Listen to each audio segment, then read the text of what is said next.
Sarvadharmasthapakatvam sarvadharmasvarupakaha acharyanam mahacharyo Ramakrishnaya te namaha. O establisher of all the faiths, embodiment of all the religions, the greatest teacher among all the teachers, O Sri Ramakrishna, my salutations to you. Namaste, pranam. Sri Ramakrishna, how beautifully he has explained how the ordinary people, they should behave like children of God. They should behave like child of the Divine Mother. Without there is no good for ordinary people saying aham brahmosmi. There is no good for ordinary people saying soham, soham, soham. And he explained through that analogy of how the waves belong to the ocean. Ocean doesn't belong to the wave. How a king can invite the cook and, being pleased upon his services, can ask the cook, "You come, my friend, come sit on my throne next to me. You are doing such a wonderful service to me. I am so pleased." Let the king say it to the cook, rather than cook suddenly appearing in the court and going to the king, "Oh king, you and I are the same. I am sitting on the throne besides you." Everybody will call him mad.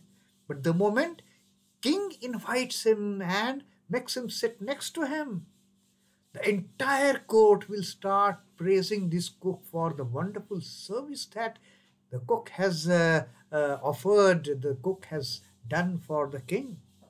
So always let God come and bless you. Let God come and grace you with the words that, "Oh my child, you are the same as myself." Let God do that. Instead of saying, "I am God, I am God, I am the pure self."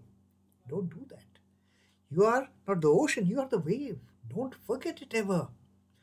Let ocean can say, "Oh, this wave belongs to me." The king can say, "Oh, this cook is a great friend of mine. He has been doing such a wonderful service." Let it come from the higher command. Let it come from the ultimate command. And that is what the ordinary people should rather be doing, rather than saying, "I am he, I am he." So that is a crucial teaching Sri Ramakrishna has given to all these devotees who are there, including Rakhal's father and the father-in-law of Rakhal's father. Now Sri Ramakrishna says one more thing is extremely necessary. Now, what is that? The upshot of the whole thing is that no matter what path you follow, yoga is impossible unless the mind becomes quiet.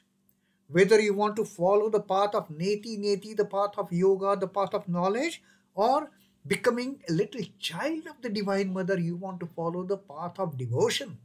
Whether it is jnana or bhakti, whichever path you choose, there is no alternative than quieting your mind. You can only progress on any of these two paths, whether it is jnana or whether it is bhakti. Your mind should be quiet. You should attain that calmness and peace of mind. You should subdue the mind to such a level that the mind doesn't create any disturbance, the mind doesn't create any hazardous situations. What Sri Ramakrishna further says, the mind of a yogi is under his control. Mark these words. The mind of a yogi is under his control. He is not in control of the mind. He is not under the control of the mind. That is the difference between the yogi and the ordinary people. That is the difference between a great bhakta and the ordinary people. The minds of yogi and the bhakta, they are always in their control.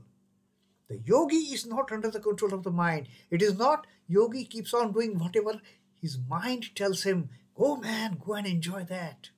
It doesn't happen with the yogis. It also doesn't happen with the bhaktas. And how it doesn't happen with the bhaktas, Sri Ramakrishna will tell next. So the yogis, they have full control over their mind. They tell the mind what is to be done. They tell the mind, "Oh mind, you have to behave this way. Don't go helter-skelter. Don't go hither and thither. Don't chase all those worldly enjoyments. You have to do as I tell you to do. You have to obey my command. I am not going to obey your command. You will give me so many dirtiest and the trickiest of commands. I am not going to obey you. You are under my control. I am not under your control. That is what the yogi says. When the mind is quiet, prana stops functioning. Now, what happens in the process?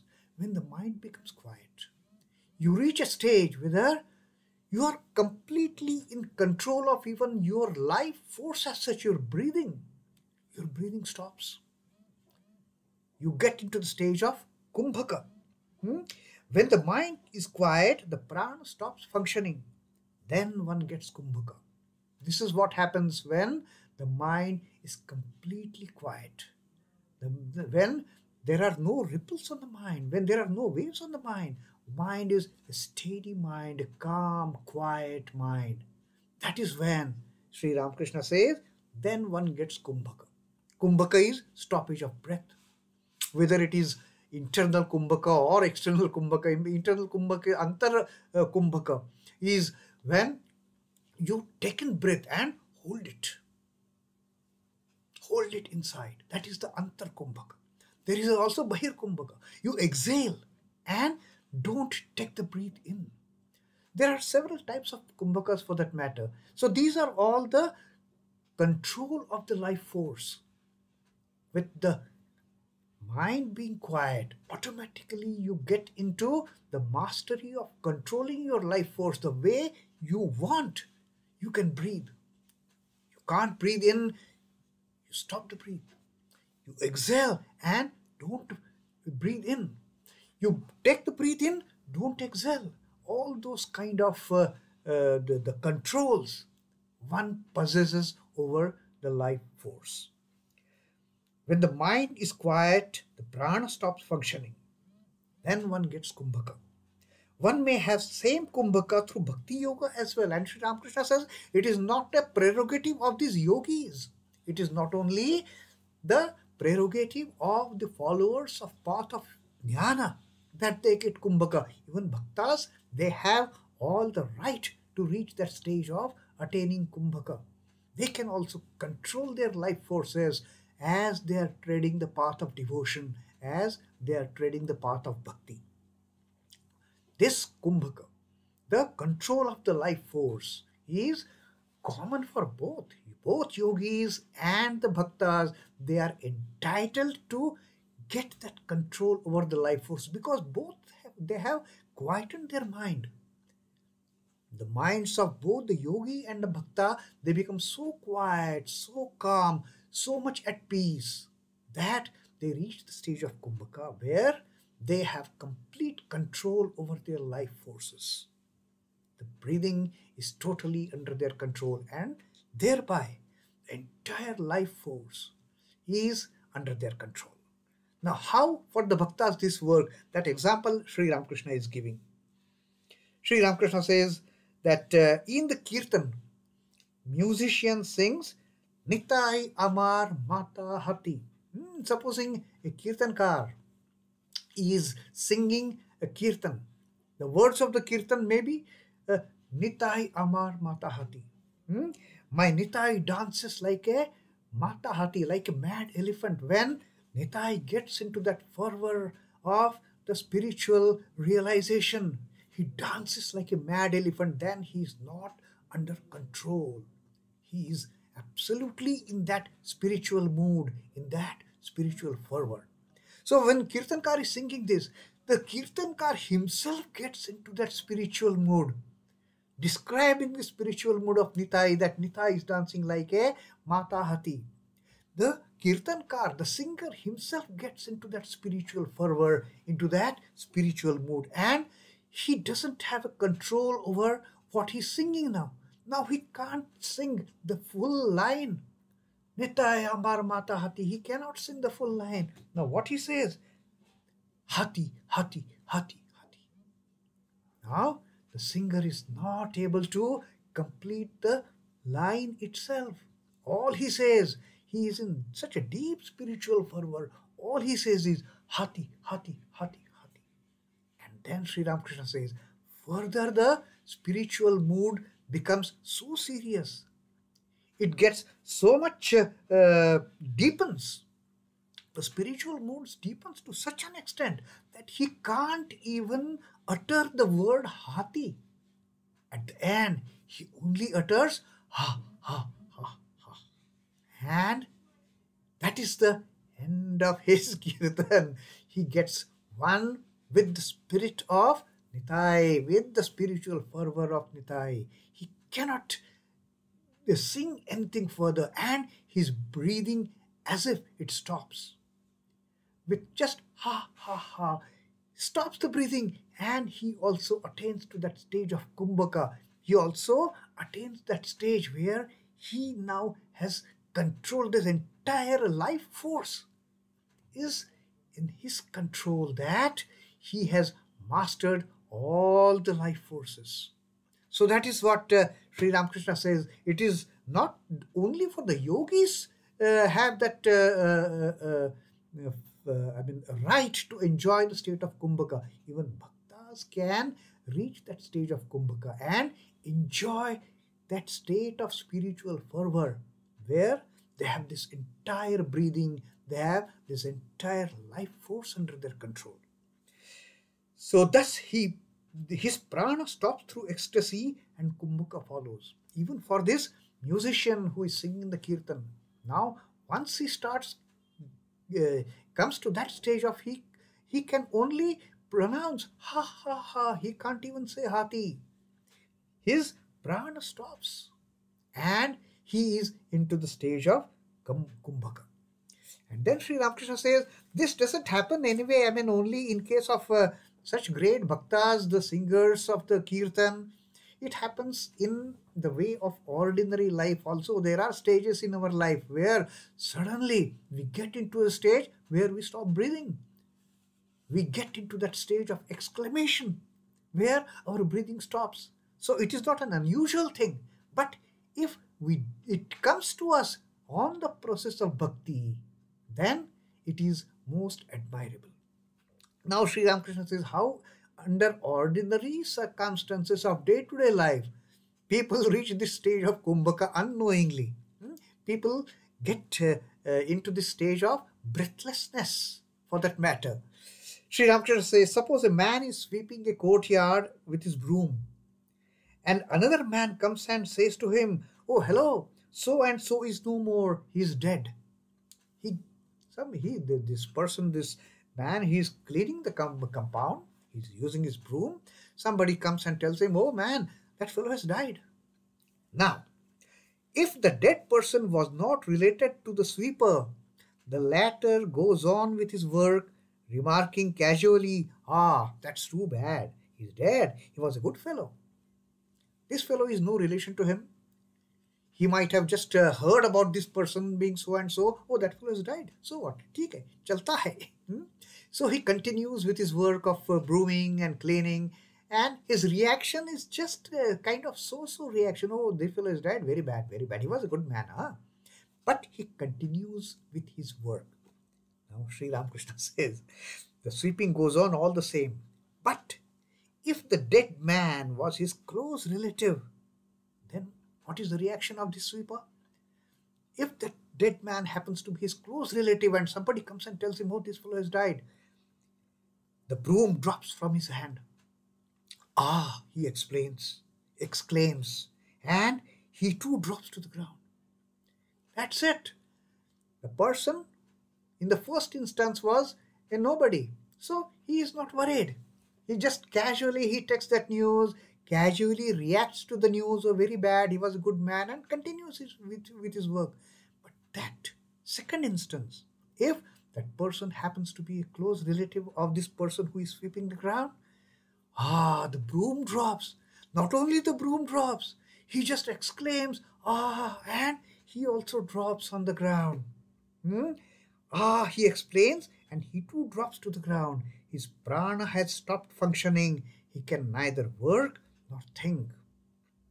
So this is what happens in day-to-day life also. There are instances where if something terrible happens, if something of a great importance happens, we kind of lose our breath for a certain moment and we just drop down.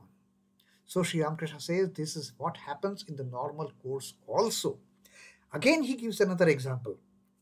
He said, haven't you noticed among women that if one of them looks at something and listens to something in speechless amazement, the other woman say to her, hey, what? Are you in ecstasy? Now, usually this is what happens when the women in the village, they come together, they start gossiping, there is a whole lot of rumor mongering, and all the diverse topics are being discussed by these women. And suddenly one woman sees something and she's gone. She has lost her interest in the talk and she's just quiet. Suddenly she starts looking at something and something comes to her mind and she's just lost for that matter, mentally lost from this entire interesting conversation. And then the other woman, they will say, hey, what? Samadhi lag gayi kya? Are you in ecstasy? So that is what happens in the ordinary circumstances also. What? Are you in ecstasy? In this instance too, the prana has stopped functioning and so she remains speechless, mouth agape. She's speechless. She's not breathing. She's just wonderstruck at something. She's just struck with some thought. She's just struck with some kind of happening somewhere, maybe in her mind. But she is speechless. She is breathless. So Sri Ramakrishna says, this is what happens in the ordinary walk of life. Also, we reach a stage of kumbhaka, but this kumbhaka is by accident. This kumbhaka is not our attempt. This kumbhaka is not with the spiritual fervor. This kumbhaka is a reaction. This kumbhaka, this breathlessness is a reaction. It is not on account of the spiritual mood that a bhakta attains on the path of singing the glories of the God, or on the path of chanting the name of the Lord, or on the path of his meditation. During chanting, during singing, during meditation, suddenly the bhakta, the devotee, will stop his breath. He won't breathe in. If he has breathed in, he won't breathe out. And there is total stoppage of the process of the breathing. So Sri Ramakrishna says, this is what happens even with the bhaktas. Even in ordinary circumstances it happens, like the two examples Sri Ramakrishna gave. What to talk about bhakta? It happens with the jnanis, of course. But bhaktas are not deprived of reaching that stage of kumbhaka and having complete control over the life forces. And then Sri Ramakrishna says, it will not do merely to repeat, I am he, I am he. Like a jnani, let bhakta not follow a jnani in saying, in uttering, soham, soham. Let bhakta be a bhakta. You follow your path of bhakti. You follow your path of being a child of the Divine Mother. And then Sri Ramakrishna says, the path of dhyana, the path of knowledge, the path of yoga is only for a chosen few ones. And then Sri Ramakrishna says that there are certain signs of a jnani. It is not that every person on this earth can become a jnani all of a sudden. There are some signs. And then Sri Ramakrishna gives the example of his most favorite child, Naren. That such people, they exhibit the signs of being a jnani right from their childhood. They have those tendencies, they have those characteristics, they have those physical signs. Now, what are those signs? Sri Ramakrishna says, Narendra has big protruding eyes. Narendra's eye, have you seen ever focused on the eyes of Swami Vivekananda? Protruding eyes, as if they are going deep in our heart. They are seeing deep in our heart what lies in us. They are protruding eyes. The vision, they have got such a clear vision that nothing remains away from them. Nothing remains hidden from them. Narendra has big protruding eyes. And then another sign Sri Ramakrishna gives for a person of knowledge. He also has good eyes and forehead, big forehead, shining eyes, the bright eyes, the protruding eyes. So Sri Ramakrishna says, don't just try to follow the path of yoga on your own. Unless and until one has signs, physical signs, that he is a yogi. Those people, they automatically follow the path of yoga. Nobody has to teach them. They have that path well within them. And it just comes out for these people who have the signs of being a jnani, being a yogi. It's not for every person on this earth to follow that path. So better follow the path of devotion. Never get into that path of soham, I am he, I am he, I am he. Be the little child of the mother. Be the wave of the ocean. That is the best attitude for the ordinary people to follow. And also have faith in Guru's words, and you will definitely move ahead on this path. Om Namah Shri Bhagavate Ramakrishnaya. Sri Ramakrishna Arpanamastu. Jai Thakur, Jai Ma, Jai Swamiji.